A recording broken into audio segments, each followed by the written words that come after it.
Product ସେମିତି ନାହିଁ। ଏଟା ଏମିତି ଗୋଟେ ନ୍ୟୁଟ୍ରିସନ ସେଲୁଲାର ନ୍ୟୁଟ୍ରିସନ ଉପରେ ବେସ୍ଡ ଯୋଉଟା କି ମାନେ ଶରୀରର ପ୍ରତିଟି ସେଲ୍ ନଟ୍ ଓନ୍ଲି ମାନେ digestive system, not only children health, joint, even କେତେ ମାଇକ୍ରୋ ସେଲୁଲାର ଲେବୁଲରେ କାମ କରୁଛି, ଯୋଉଟା କି ହେୟାର ସ୍କିନ୍ କେତେ କେତେ ମାନେ ଛୋଟ ଛୋଟ ମାନେ ମାଇକ୍ରୋ ସେଲୁଲାର ଲେବୁଲରେ ସେ କାମ କରୁଛି, ସେଇଟା ବି ଆମକୁ ଜାଣିବାକୁ ପଡିବ। ତ ଯୋଉମାନଙ୍କର ବି ହେୟାର ଲସ୍ ହଉଛି, ଦେଖନ୍ତୁ ଫାର୍ଷ୍ଟ ସ୍ଲାଇଡରେ ହେୟାର ଲସ୍ ବିଷୟରେ ହିଁ ଅଛି, କାହିଁକି ହଉଛି ଆଉ କେମିତି ହଉଛି ଆଉ କେମିତି ପ୍ରିଭେଣ୍ଟ କରାଯାଇ ପାରିବ,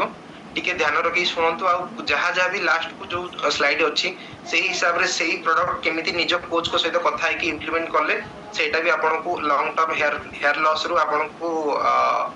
ପ୍ରିଭେଣ୍ଟ କରିପାରିବ। ଆଉ ଯୋଉଟା ବି ହେୟାର ଲସ୍ ହଉଛି, ଯୋଉ ହେୟାର ଲସ୍ ଟା ହଉଛି କାହିଁକି ହଉଛି, ଆଉ ହେୟାର ଲସ୍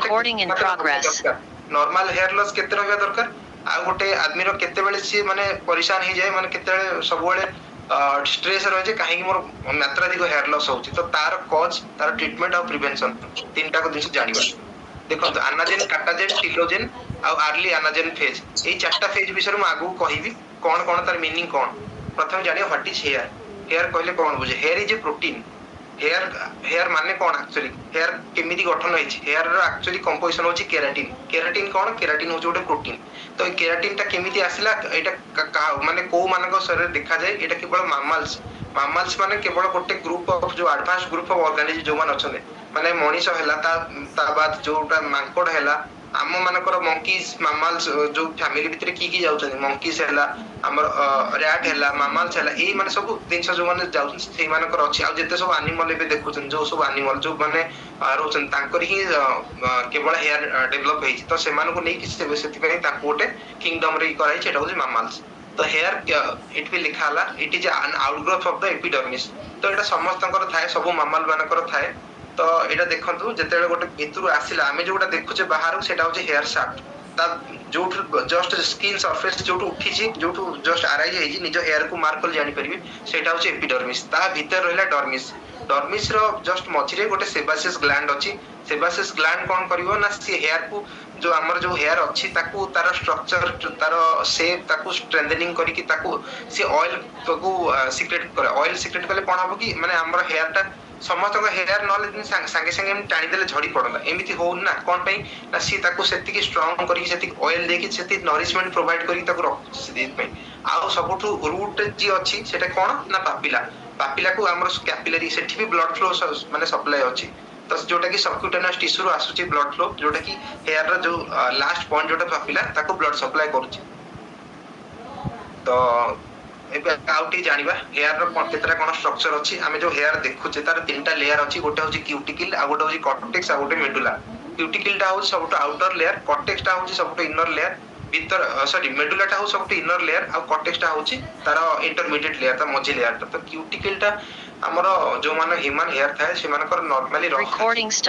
ଆମେ କଣ କରୁନା, ଆମକୁ କଣ୍ଡିସନର କିମ୍ବା ସାମ୍ପୁ ଏମିତି କିଛି ୟୁଜ କରିବାକୁ ପଡେ, ନହେଲେ ସୋ ଦ୍ୟାଟ ଏଇଟା ଯେହେତୁ ରଫ୍ ଥାଏ ନା, ଯଦି ଆମେ କଣ୍ଡିସନର ସାମ୍ପୁ ଯଦି ଇଣ୍ଟରମିଡିଏଟଲି ମାନେ ମଝିରେ ମଝିରେ ଯଦି ୱିକଲି ଥରେ ଥରେ ଯଦି ୟୁଜ ନ କରିବା, ସିଏ କଣ ହବ ନା, କ୍ୟୁଟିକଲ ଆଉ ତାର ସେପ୍ ଆଉ ଇଏଟା ତାର ମେଣ୍ଟେନ ହେଇକି ରହିବନି, ସିଏ ଏମିତି କର୍ଲି ହେଇଯିବ। ଷ୍ଟ୍ରେଟ ଯାହାର କର୍ଲି ଅଛି ସେ ଆହୁରି କର୍ଲି ହେଇଯିବ, ଯାହାର ଷ୍ଟ୍ରେଟ ଅଛି ସେ ଧୀରେ ଧୀରେ ଧୀରେ ଧୀରେ ତାର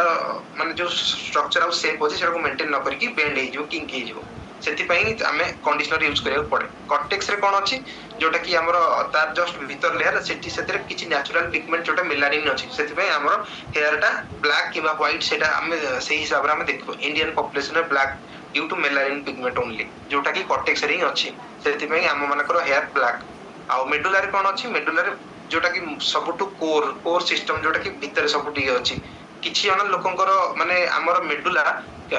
ନର୍ମାଲି ହ୍ୟୁମାନ ହେୟାରରେ ମେଡୁଲା କିଛି ଜଣଙ୍କର ପ୍ରେଜେଣ୍ଟ ଥାଏ, କିଛି ଜେନେଟିକ ଲୋକଙ୍କର ଆବସେଣ୍ଟ ଥାଏ। କିନ୍ତୁ ଆନିମଲ ମାନଙ୍କର ଯେମିତି କି ରାବିଟ ହେଇଗଲା, ରାଟ୍ ହେଇଗଲା, କିଛି ଜଣଙ୍କର ଆନିମଲ ମାନଙ୍କର କଣ ନା ମେଡୁଲା ଲେୟାର ଟା ଆବସେଣ୍ଟ ଥାଏ। ତ ସେଇ ହିସାବରେ ଯଦି ଗୋଟେ ଆମର ଯେତେବେଳେ ଫରେନସିକ ମାନେ ଯୋଉମାନେ ଟେଷ୍ଟ କରନ୍ତି ନା, ତମେ କେବେ ସେମାନେ କେମିତି ଜାଣନ୍ତି ଏଟା ହ୍ୟୁମାନ ହେୟାର କି କିଛି ଆନିମଲ ହେୟାର, ତ ତାକୁ ଜାଣିବା ପାଇଁ ଗୋଟେ ଇମ୍ପୋର୍ଟାଣ୍ଟ ଫିଚର ଥାଏ ମେଡୁଲା। ତ ତାଙ୍କର ମେଡୁଲା ନଥାଏ, ତ ସେମାନେ ଦେଖିକି ଫରେନସିକ ଟିମ୍ ଜାଣି ଦିଅନ୍ତି, ଆଉ ସେମାନେ ଆଇଡେଣ୍ଟିଫାଏ କରିପାରନ୍ତି ମାନେ ଯଦି କିଛି ସସ୍ପିସିୟସ୍ ଥାଏ କଣ୍ଡିସନ। ତ ହେୟାର ଆନାଟୋମି ବିଷୟରେ ଆଉ ଟିକେ ଭଲ ଜାଣିବା। ଦେଖନ୍ତୁ ଏଟା ହେୟାର ସାଫ୍ଟ, ତାକୁ ବି ସପ୍ଲାଏ କରୁଛି ନର୍ଭ। ଏଟା ତ ସେବାସିୟସ୍ ଗ୍ଲାଣ୍ଡ ଆପଣ ଜାଣିଲେ, ଯୋଉଟା ହେୟାର ରୁଟ ଯାଇକି ଯୋଉଟା ଅଛି ସେଟା हमर जोटा नॉर्मल पापिला देर जोटा एंकर है कि सेटा नॉर्मल पापिला एटा होची हेयर हेल्थ ताके एते एंकर करि केमते रखिची आउ तो सेठी गोटे छोटिया दिस एमती जो यू शेप रो दीटा एमती अछि सेटा कोन हेयर बॉल जोटा कि फॉलिकल भीतर अछि ता सहित स्वेट ग्लैंड अछि स्वेट ग्लैंड कोन करछि ना हम प्रोवाइड करि रखुची स्वेट जोटा कि कोन करूछि ना जो एरेक्टर पिली मसल को से सप्लाई करछि स्वेट तो स्वेटिंग हैला माने कोन ना हमर जो पोजीशन जो हमें जो हेयर कुंडो जे जोटा कि कम करछि जो टाइप रे हमें जो साइज रखिया चाहूचे तो से साइज रे से ऑटोमेटिकली रहउछि तो ता बेल कोन अछि ना जोटा कि कहली hair is composed of the protein keratin keratin टा कोट आसुची keratin input type of filamental protein तो सेटा खाली हेयर नाही ता सहित फिंगर आउ टोर नेल भी अछि स्किन रे भी अछि तो जोटी कि फिटल डेवलपमेंटल टाइम रे कोन हबो ना नुवा फॉलिकल्स आउ आफ्टर बार्थ टाइम रे प्रोड्यूस हुए नाही जहां भी प्रोड्यूस हुए ओनली मां पेटर ही ह्यूमन रो जो हेयर फॉलिकल थाए सेटा प्रोड्यूस होई थाए तो hair colour is mostly the result of pigment तो जदी पिगमेंट जदी पिगमेंट जदी हैला तो सेटा कोन केमिकल कंपाउंड जोटा कि हमर सटर के जो केराटिन रो जो वेवलेंथ अछि जो विजिबल लाइट रे जोटा देखा जाय ते पिगमेंट रे बहुत सारा दिनस बहुत सारा पिगमेंट थाए जोटा कि हमर एक्चुअली जो हेयर जो जहार जो ब्राउन हे जाओ जहार कोहरा हे जाओ किबा ब्लैक हो तार कलर देबार से सहायता करे तो पिगमेंट होची कलर देबार सहायता करे आउ फॉलिकल ताको धरि के रखियार सहायता करे आउ प्रोटीन तार ओवरऑल स्ट्रेंथ को मेंटेन करियार सहायता करे जोटा केराटिन तो एडी देखंदो शेप हे गला टेक्सचर हे गला ए तीनटा हमर इन्फ्लुएंस हुए जीन द्वारा आउ कि जनकर इन्फ्लुएंस हुए न्यूट्रिशनल स्टेटस द्वारा आउ कि जनकर इन्फ्लुएंस हुए किछि इंटेस्टिनल अल्टरेशन द्वारा सॉरी इंटेस्टिनल अल्टरेशन जो माने कि कर्लिंग करे को चाहती जो माने पर्मिंग करंदी पर्मिंग माने कोन से माने पार्लर रे जाई कि तांकर हेयर को किछि जनकर बहुत बहुत विभिन्न डिफरेंट स्टाइल दियंती कर्ली करंती के जन वेविंग करंती तो ताको कोनती पर्मिंग तो देखंतु आउ जतले हमर एविडेंस जानिया पई जदी न्यूक्लियर डीएनए पई जदी किछि हेताय तो तांकर रूट ता सबले प्रेजेंट रहबा निहात दरकार जदी एविडेंस जदि जानिया चाहउछन तो हेयर रूट ता जदी थिबो सेइठु आपनकर फोरेंसिक वाला जानि देबे जे एटा काहार एक्चुअली माने को जेनेटिक या को तांकर डीएनए टेस्टिंग करी जानि देबे जेटा काहार हेयर बोली तो सेति पई माइटोकॉन्ड्रियल डीएनए टा जोटा कि रूट रे थाए सेटा रहबा निहात दरकार एबे जानिबा हेयर लॉस र कॉजेस काहे कि हेयर लॉस होउची गोटे कॉज होची एलोपेशिया एरियाटा कोन एटा गोटे ऑटो इम्यून डिसऑर्डर ए तो एथरे कोन हुए ना निजर इम्यून सेलटा निजर हेयर सेल को हेयर फॉलिकल को अटैक करे तो सेथरे कोन होबो हेयर लॉस करियो हेयर लॉस केमति करियो गोटे गोटे पैची गोटे गोटे जागा रो एई छोटिया धर एई मोर एई जागा रो छोटिया गोटे पैच करि दबो सेई जागा रो पूरा हेयर ई कर दबो तार सराउंडिंग एरिया थिबो हेयर थिबो किंतु गोटे गोटे पैची जेमति गोटे हमर बिल्लो बाड़ी देखिछनी गोटे जागा रे हळ करथबे ता सराउंडिंग एरिया सब थिबो गोटे जागा रो हळ करी सब दिनस एक करथबे सेई टाइप रो गोटे देखा जिवो गोटे खाली गोटे माने गोटे अनुर्वर माटी टाइप रो गोटे बिल्लो टाइप रो देखा जिवो माने गोटे patchy area of hair loss जोटा कहंती आ सेटा ऑटो इम्यून डिजीज पई हुए तो आउ सेतरे कोन पई हुए एटा ड्यू टू जेनेटिक फैक्टर तो सेतरे कोन हबो ना एक्सेसिव हेयर फॉल हबो गोटे पर्टिकुलर गोटे रीजन जोटा कि गोटे एरिया रे ही हबो आउ सेथरे आउ तार कोन अलगा कारण कोन पे हेयर लॉस हबो जोतरे कि हमरो जदी कि हम हार्ड वाटर कंज्यूम करूचे हार्ड वाटर कंज्यूम करले कोन हबो ना सेथरे जो एक्सेसिव अमाउंट ऑफ कैल्शियम और मैग्नीशियम अछि सी कोन करिवो ना हेयर को जो ड्राइनेस कर दबो सेथरे डैंड्रफ आनी दबो आ धीरे धीरे सेति पे हेयर लॉस करे तो सेति पे हार्ड वाटर कोन करे ताको ड्राई करे सुखिला कर दिए ता सहित फिजी आ ब्रिटिल ए सब दिनस करे सेति पे हेयर को भांगी दिए तो सेति पे ड्राई वाटर हमर हार्ड वाटर पीबा हमको बैन कराई छै सेति पे हमर नॉर्मल वाटर पीउचे जार पीएच हम बॉडी पीएच तो पाखा पेकी रहे आ गोटे सबटु इंपोर्टेंट दिनस होची क्रोनिक स्ट्रेस रहला माने कोन हबो सेटा भी धीरे धीरे हेयर फॉल करबो केमति करबो ना जदी हमर क्रोनिक स्ट्रेस रहला किछि स्ट्रेस हार्मोन रिलीज हबो स्ट्रेस हार्मोन रिलीज हेले कोन हबो सी धीरे धीरे जो हेयर रूट और हेयर पापिला को दुर्बल कर दो फल धीरे धीरे सेठू हेयर टा वीक हेकी हमर अनहेल्दी लाइफस्टाइल पई किबा स्ट्रेस पई धीरे धीरे हेयर फॉल होबा स्टार्ट हो बहुत एक्सेस हेयर बहुत लोगन को स्ट्रेस पई हुए हेयर फॉल आ गोटे दिन होची पुअर डाइट एथि पई भी हेयर फॉल हो पुअर डाइट जदी रहिला जोते कि प्रोटीन डेफिशिएंसी रहिला सेति पई हमर कोन होबो ना विटामिन ए विटामिन ई जोटा कि एंटीऑक्सीडेंट वाला प्रोटीन या विटामिन जोड़ा सेगुडा जदी डेफिशिएंसी हला सेति भी हमर हेयर फॉल होबो तो सेति पे से जदी आमे जदी प्रोटीन नथिया वाला प्रोटीन डेफिशिएंसी वाला डाइट खाइबा तो हेयर कोन पे हेयर लॉस हुए कारण ब्लड फ्लो इंप्रूव ही पारेनी ता सहित हमरो जो हेयर को जो लस्टर दरकार जो हमरो सेल्स जो स्ट्रेंथनिंग जो लस्टर जोटा दरकार आ से हमरो हेल्दी स्कैल्प टू मेंटेन करे दरकार सेटा भी हेई पारे तो सेति पे प्रोटीन बहुत इंपोर्टेंट हमरो हेयर हेल्थ पे बहुत इंपोर्टेंट आउ किछि कंडीशन जेते हाई फीवर हैला फ्लू हैला आउ किछि सीवियर इन्फेक्शन हैला এই সব কন্ডিশন বি আউ কিছু এইটা দেখুন সডন ওয়েট লস হেলা সডন ওয়েট লস মানে কোন মানে যেতবেলে আপন গোটে থিবে মানে মোর দেন 7 to 8 কেজি ইন 2 months কি নহলে মোর দেন 3 to 4 কেজি ইন 1 month এই ভলিয়া টাইপ অফ সডন ওয়েট লস হেলা আপন জানি পারিবেনি সডনলি আপন 70 কেজি থিবে আপন 60 কেজি হেই जो 2 মাস ভিতরে তো এই সব যদি জিনিস হলে তো আপনার হেয়ার ফল হবার भी চান্স আছে তো ইনডাইরেক্টলি কোন होउची ना सेही हमर हार्मोनल इन्फ्लुएंस जोटा रहउची हार्मोनल इन्फ्लुएंस जदि रहिबो सेटा हेयर फॉल को भी बहुत ये जिंस करिवो तो तार बहुत सारा कारण अछि बहुत सारा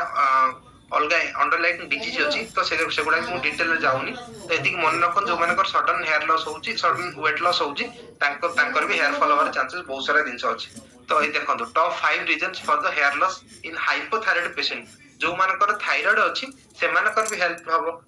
हेयर लॉस हबो तो तांकर कोन कारण अछि तांकर हेयर लॉस काहे के होउची तो तांकर देखंतु बीइंग ऑन लिवो और सिन थायराइड जो मानकर लिवोथायरोक्सिन नउचनी माने जो मानकर थायराइड मेडिकेशन नॉर्मली रेगुलरली चली छी हाई डोज रे माने 50 mg हैला किबा ताटू 50 माइक्रोग्राम हैला किबा ताटू अधिका जो माने थायराइड रेगुलरली खाउचनी तांकर हेयर लॉस होबार चांसेस बहुत अधिका सेति पय हमें सब बेले कहउछ लेडीज मान को थायराइड कंट्रोल करंदो थायराइड कंट्रोल करंदो आ गोट दिन जो आयरन लेवल इनाडिकोट आयरन लेवल जो मानकर हेमोग्लोबिन कम रहउछ जो मानकर आयरन स्टोर बहुत कम रहउछ से मानकर हेयर लॉस होबार चांसेस बहुत अधिका आ जो मानकर कोर्टिसोल लेवल कम रहउछ जो मानकर एंटीबॉडी फॉर्मेशन हो जाउछ निज इम्यून सिस्टम अगेंस्ट जो मानकर ऑटो इम्यून डिजीज अछि तो से मानकर भी ए हेयर लॉस र प्रॉब्लम अधिका देखा जाय तेनु सेति पय अंडर एक्टिव थायराइड टा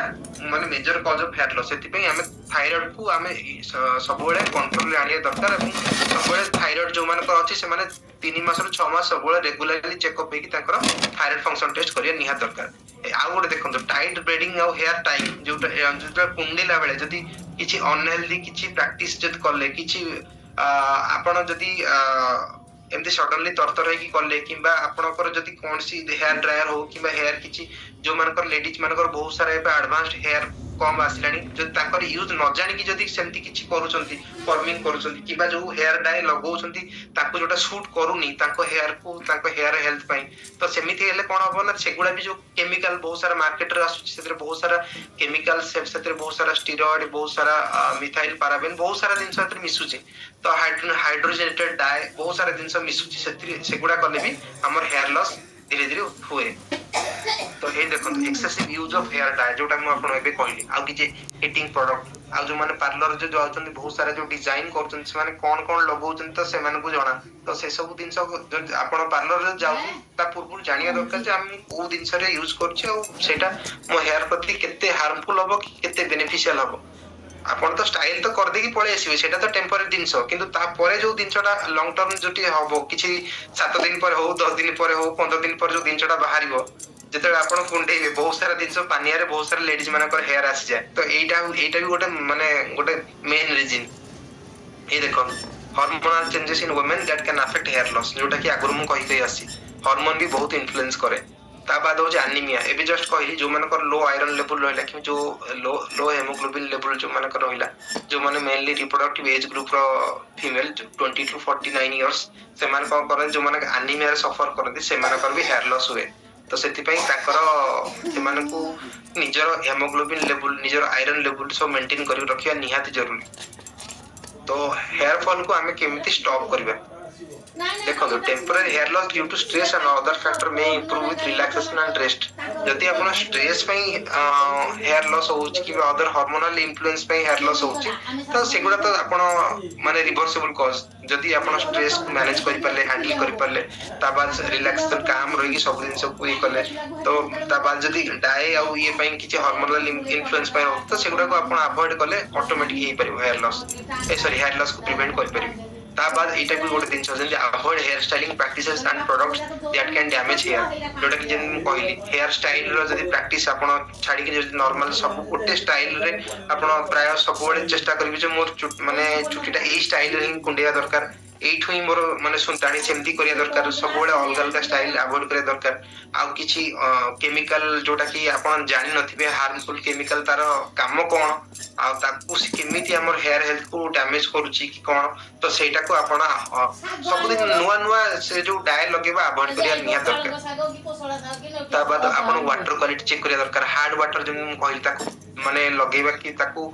କନଜ୍ୟୁମ କରିବା ବନ୍ଦ କରିବା ଦରକାର, ପ୍ରପର ଡାଏଟ ଫଲୋ କରିବା ଦରକାର। ସାମ୍ପୁ ସବୁଠୁ ଇମ୍ପୋର୍ଟାଣ୍ଟ ଜିନିଷ ହଉଛି ସାମ୍ପୁ ଟାକୁ ବାରମ୍ବାର ଚେଞ୍ଜ କରନ୍ତୁନି, ଯୋଉ ସାମ୍ପୁ ଆପଣଙ୍କର ୟୁଜ ଆପଣଙ୍କର ହେୟାର କୁ ଯୋଉଟା ସୁଟ କରୁଛି ନା ସବୁବେଳେ ଚେଷ୍ଟା କରନ୍ତୁ ମ୍ୟାକ୍ସିମମ୍ ଟାଇମ ସେଇ ସାମ୍ପୁ ୟୁଜ କରିବା ପାଇଁ। ଆଉ ୱେଟ୍ ହେୟାର ରେ କେବେ ବ୍ରଶ କରନ୍ତୁ ନାହିଁ, ମାନେ ଟିକେ ଶୁଖିଲା ପରେ ସେଥିପାଇଁ ଡ୍ରାୟର ମାରିକି ତାପରେ ବ୍ରଶ କରନ୍ତି। ଆଉ ଏକ୍ସରସାଇଜ ତ ନିହାତି ଦରକାର ହରମୋନାଲ ଇନଫ୍ଲୁଏନ୍ସ ପାଇଁ। ସ୍ମୋକିଂ ବି ଆଭଏଡ କରନ୍ତୁ, ଯୋଉମାନେ ସ୍ମୋକିଂ କରୁଛନ୍ତି ମେଲ ଲୋକ ତାଙ୍କର ବି ହେୟାର ଫଲ ହୁଏ। ଆଉ ସବୁବେଳେ ସ୍ଲିପିଂ ଟାଇପ ରେ ଆପଣଙ୍କ ହେୟାର କୁ ବାନ୍ଧିବାକୁ ବି ଚେଷ୍ଟା କରନ୍ତୁ, ଖୋଲା ଛାଡିକି ଶୁଅନ୍ତୁନି, କେମିକାଲ ଟ୍ରିଟମେଣ୍ଟ ରୁ ଦୂରେଇ ରୁହନ୍ତୁ। ଆଉ ସନଲାଇଟ ରୁ ଆପଣଙ୍କ ହେୟାର କୁ ପ୍ରୋଟେକ୍ଟ କରନ୍ତୁ, ତା ସହିତ ହଟ ୱାଟର ଆଉ ଏସବୁ ଜିନିଷ ଆଭଏଡ କରନ୍ତୁ। ରେଗୁଲାର ଅଏଲ ମସାଜ କରିପାରିବେ, ଯୋଉମାନଙ୍କର ଟେମ୍ପୋରାଲି ଆକ୍ୟୁଟଲି ହେୟାର ଫଲ ହଉଛି ସେମାନଙ୍କର ମାନେ ନ୍ୟୁଟ୍ରିସନିଷ୍ଟ ଡାଇଟିସିଆନ କୁ ଦେଖେଇକି ଆପଣଙ୍କର ଯଦି ଅଏଲ ମସାଜ ଯୋଉଟା କି ଆପଣଙ୍କର ବେନିଫିସିଆଲ ହବ, ଯୋଉଟା ଦେଖେଇକି କେବଳ କନସଲ୍ଟ କରିକି ଆପଣ ସେଇଟାକୁ ରେଗୁଲାରଲି ୟୁଜ କରିବେ। ତା ବାଦ ନ୍ୟୁଟ୍ରିସନ ପଏଣ୍ଟ ଅଫ ଭ୍ୟୁ ରେ ଦେଖିଲେ ଆମର କଣ ପ୍ରୋଟିନ ଗୋଟେ ଜିନିଷ ଦରକାର, ତା ସହିତ କିଛି ଭିଟାମିନ ଦରକାର ଏବଂ ତା ସହିତ କିଛି ମିନେରାଲ ଦରକାର, ଯୋଉଟା କି ହେୟାର ହେଲ୍ଥ କୁ ମେଣ୍ଟେନ ରଖିବା ପାଇଁ। ଯେମିତି କି ବାୟୋଟିନ ହେଇଗଲା, ଭିଟାମିନ B7, ଭିଟାମିନ ଏ ହେଇଗଲା, ଭିଟାମିନ B12 ହେଇଗଲା, ନିଆସିନ ଯୋଉଟା କି ଭିଟାମିନ B3, ତା ସହିତ ଆଇରନ, ଜିଙ୍କ, ଭିଟାମିନ ଇ, କ୍ୟାଲସିୟମ। ଦେଖନ୍ତୁ କ୍ୟାଲସିୟମ କଣ ହେଲ୍ପ କରୁଛି ଏଇଟା ଆପଣ ସ୍କ୍ରିନଶଟ ନେଇକି ରଖନ୍ତୁ, ଏଇ ସ୍ଲାଇଡ ଟା ବହୁତ ଇମ୍ପୋର୍ଟାଣ୍ଟ। ତ କ୍ୟାଲସିୟମ କଣ କରୁଛି ଷ୍ଟିମୁଲେଟ କରୁଛି ହେୟାର ଫଲିକଲ କୁ, ତ ଆଉ କଣ କରୁଛି ସେଥିପାଇଁ ରେକମେଣ୍ଡେଡ ଟୁ ହେଲ୍ପ ମୋର ହେୟାର ଗ୍ରୋ ଫାଷ୍ଟର। ତ ହେୟାର ଗ୍ରୋଥ ଏଇଥିପାଇଁ ଫାଷ୍ଟର କରେ କାହିଁକି ନା ସେ ହେୟାର ଫଲିକଲ କୁ ବଢେଇବାରେ ସାହାଯ୍ୟ କରେ। ତା ବାଦ କ୍ୟାଲସିୟମ ପରେ ସବୁଠୁ ଇମ୍ପୋର୍ଟାଣ୍ଟ ହେଲା ଭିଟାମିନ B7 ଅର ବାୟୋଟିନ, ଯୋଉଟା କି ର ଏଗ୍ସ ରେ ଥାଏ, ସେଥିପାଇଁ କଞ୍ଚା ଅଣ୍ଡା କେତେ ଜଣ ଫଟେଇକି କେଶରେ ଲଗାନ୍ତି, କେତେ ଜଣ ଖାଆନ୍ତି ବି, କାରଣ ସେଥିରୁ ବାୟୋଟିନ ର ରିଚ୍ ମିଳେ। ତ ତା ବାଦ ଆମର ହର୍ବାଲ ଲାଇଫ ନ୍ୟୁଟ୍ରିସନ